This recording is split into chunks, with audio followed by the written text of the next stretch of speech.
all the people everywhere who are viewing this weekly program, Leadership Matters.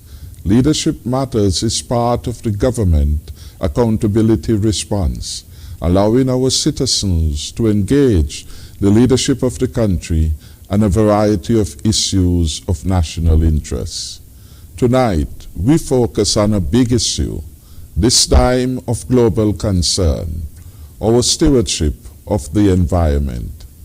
It is said in some quarters that the existence of climate change, non-communicable diseases, and COVID-19 is a reflection of the poor state of planetary health. The crisis, we are told, is symptomatic of man's poor stewardship of the natural systems which support human civilization. Environmental degradation should be a matter of concern to all of us here in St. Kitts and Nevis. The degradation of our shorelines, the careless removal of our beach sand without concern for its replenishment, the untidy nature of some of our parks and green areas must be matters for which all of us use our best efforts to contain and eventually eliminate. This concern for our environment must start in our homes, keeping our homes clean and our surroundings clean, sorting out our garbage, keeping it in a safe and secure place until the garbage truck comes or we can take it to an authorized dumping area.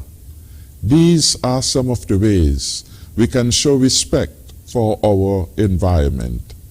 We must aim to make St. Kitts and Nevis the tidiest small island state in the world. Our visitors must be enthralled not just by the beauty of our country's landscape and seascape, but by its unmatched cleanliness, serenity, and charm. The United Nations has taken up the matter of the environment and how we ought to protect it, ensure its sustainability, and ultimately our existence. One objective is to reduce carbon emissions, reduce the use of fossil fuels, and increase the use of alternative energy.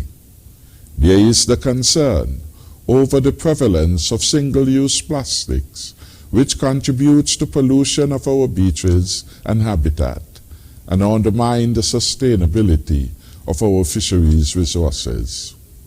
St. Kitts and Nevis's efforts at food security are being undermined by the impact of the vervet green monkey on our farms, destroying our fruits and vegetables, and being in some ways a nuisance to our farmers.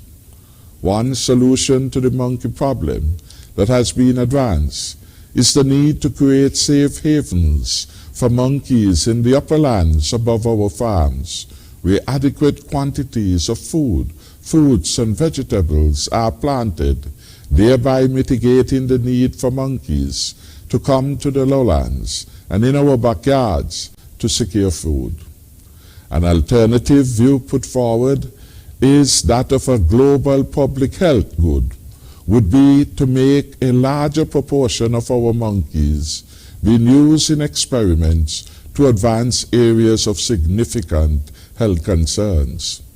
Here in St. Kitts and Nevis, we are fortunate to have 2 primate facilities doing important scientific research in Parkinson's and other diseases. I understand that they pay a tidy sum at these facilities for live monkeys. We at the governmental level have taken some policy decisions to enhance our environments. There are controls on the locations and the quantity of beach and gut sands which a person could procure. Let me advise that the official sand mining sites in St. Kitts, these are La Valley for beach sand and Loch Gut for gut sand. Beach sand, I am advised, is sold at $5 EC for cubic yard, and gut sand at EC $7.50 per cubic yard. Restrictions have been imposed on the indiscriminate building and squatting. And perhaps the chairman of our building board, as it is popularly called, when he speaks tonight, may have some comments with respect to this matter of squatting and indiscriminate building. We have ensured that we produce development plans, development layouts for the orderly determination of land use, whether for residential purposes, commercial purposes, industrial purposes, or agricultural purposes. There is a proposal for the build-out of an alternative energy program, and in this regard, the government at the federal level has signed a contract to establish the largest solar plant in St. Kitts and Nevis. This will go a major way in reducing our dependence on fossil fuel. There is a project for the replacement of 10,047 street lamps. These are high-pressure sodium, mercury vapor lamps with high-efficient LED models. That is, we want to replace over 10,000 street lamps that has mercury content with more efficient LED models. Similarly, the project envisaged that 1,024 existing flood lamps at various sporting fields and courts around St. Kitts and Nevis will be replaced with the more efficient LED models. The effect of the previous two measures will lead to an estimated 44% reduction in the government's energy bill. The way we treat our environment is critical to our well-being and welfare. I want, before concluding my opening remarks, give some tips that each of us can follow in our efforts to preserve our environment and reduce our vulnerability to climate change. One second.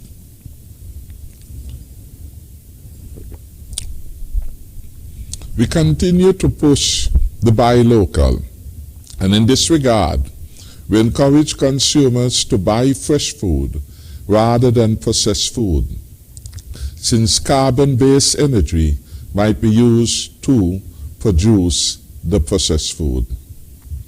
Support the local farmers and the backyard gardeners. Fresh fruits and vegetables are very good for our health and are far superior to the processed ones. I want, in this regard, to commend our productive farmers and those who are engaged in backyard gardening. We recommend the use of drip irrigation and other good farming practices. We ask that persons use water efficiently daily, employ water conservation measures such as using low-flush toilets, low-flow taps, and showers. Implement water conservation measures such as water harvesting. Plant more trees. Trees absorb carbon dioxide and emit oxygen. High-efficiency lighting such as compact fluorescent and eventually LED light sources can be used at industrial and retail operations as well as in the households. The use of rooftop solar panels as an alternative to fossil fuel energy is encouraged. Solar water heater should be used instead of electric water heaters. Kindly adopt best practices at the household, community, and national level. For example, the efficient use of water and energy and the adoption of the 3R principle of reduce, reuse, and recycle. Tonight, to help us discuss and ventilate on this important issue of our environment, I have with me the Federal Minister with responsibility for environment and cooperatives, the Honorable Eric Evelyn, and Mr. Calvin Pemberton, Chairman of the Development Planning and Control Board, popularly referred to as our Building Board. They will share their perspectives on our approach to bring the people of St. Kitts and Nevis in sync with our landscape and seascape through better use and care of the environment.